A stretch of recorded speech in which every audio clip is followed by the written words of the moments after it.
Welcome to This Explainer. Today we're unpacking what has got to be one of the absolute most chilling and enduring mysteries of the 20th century. We're going to reconstruct the 1959 Ural Mountains tragedy, separating decades of wild rumors, ghost stories, and conspiracies from the actual hard evidence. Let's dive right in.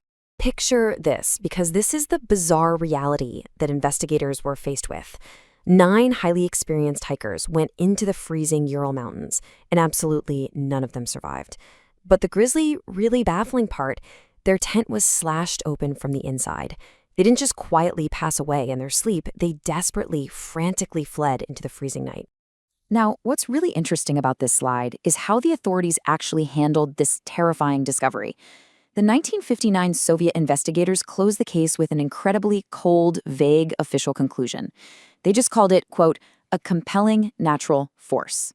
I mean, that phrase essentially just slammed the door shut on the investigation for decades, and as you can imagine, completely opened the floodgates for conspiracy theories.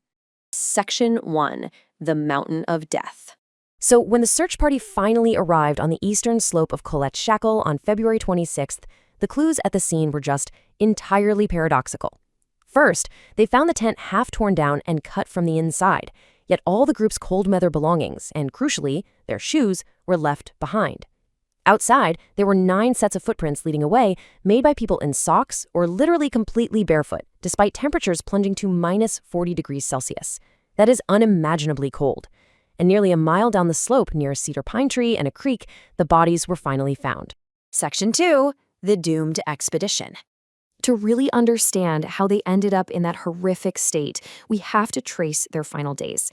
And keep in mind, these weren't amateurs. They were Soviet university students led by Igor Dyatlov, and they were aiming for a grade 3 certification, which was the highest difficulty level at the time.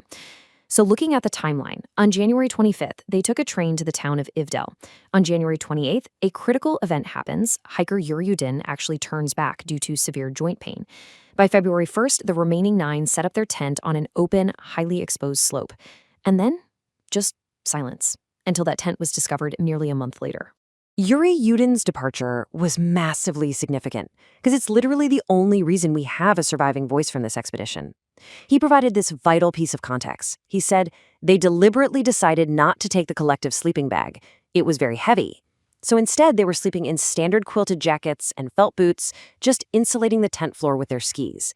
Meaning, if they were suddenly forced out without their outer layers, they had zero defense against that extreme cold. Okay, let's dive into this evidence. Section 3, the bizarre evidence. The autopsy findings are what truly fueled decades of wild speculation, and they generally fall into 3 distinct trauma categories. First up, freezing. 6 victims died of hypothermia, found near a pine tree with skin discoloration that's pretty typical of severe frostbite. But then you have the physical trauma. 3 hikers suffered inexplicable, crushing injuries, 2 with severe chest trauma and 1 with a fractured skull. The forensic expert actually likened the force of these injuries to being hit by a car. And finally, soft tissue damage. 3 of the bodies found months later in a ravine were missing their eyes, and 1 was missing a tongue. But before we analyze the crushing trauma, we have to look closely at those freezing victims, because it raises a glaring question. Why on earth would freezing people take off their clothes? The bodies found near the remains of a small fire were in just their underwear or socks. On the surface, it seems completely illogical, right? Well, the answer actually grounds this eerie behavior in empirical medical science. It's called paradoxical undressing.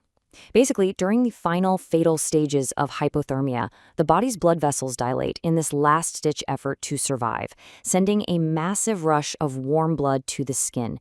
So the victim experiences a sudden burning sensation of extreme heat, which causes them to irrationally strip off their clothes right before they freeze to death. So you see, the whole ghost story element kind of disappears when you apply cold, hard science. Section 4. Science evaluates the theories. And this brilliantly illustrates the shift in our understanding over time. For decades, we only had that vague 1959 Soviet conclusion of a compelling natural force. But in 2021, a peer-reviewed study from physicists and engineers at EPFL and ETH Zurich proposed a rigorously modeled, highly specific answer. Their conclusion? A slab avalanche. So, let's walk through how the mechanical steps of their model play out. Step 1. When the hikers dug into the slope to pitch their tent, they critically weakened the snow base. Step 2.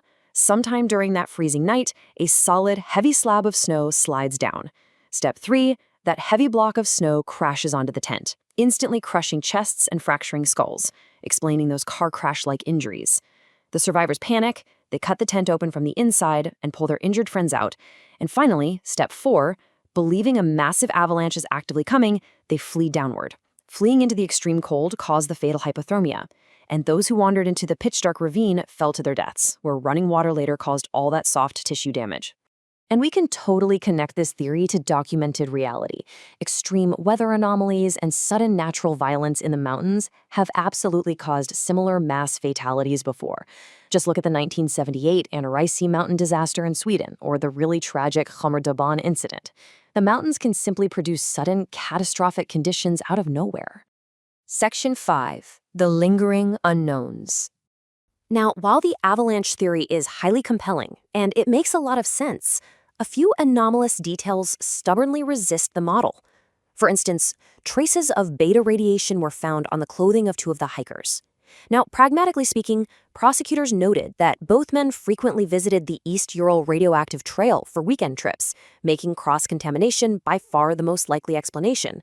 But then, there is the final detail. A flashlight was found resting, turned on, right on top of the ruined, snow-covered tent. So I want to leave you with a provocative thought here. If a heavy slab of snow crashed down, who left the flashlight turned on, sitting neatly on top of the ruined tent?